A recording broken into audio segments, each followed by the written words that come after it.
Master the art of perfect focus on your Nikon D3500 by learning to lock it, even after you've recomposed your shot.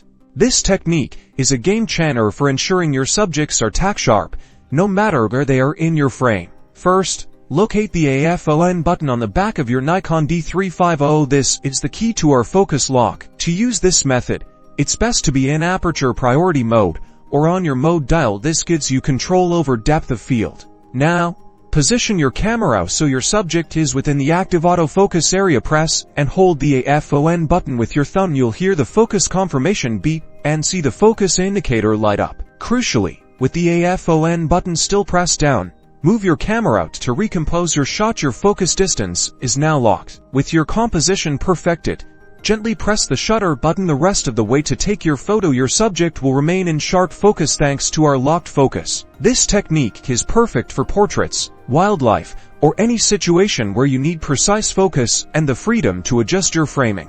Practice this simple step, and you'll be taking sharper, more professional photos with your Nikon D3500 in no time.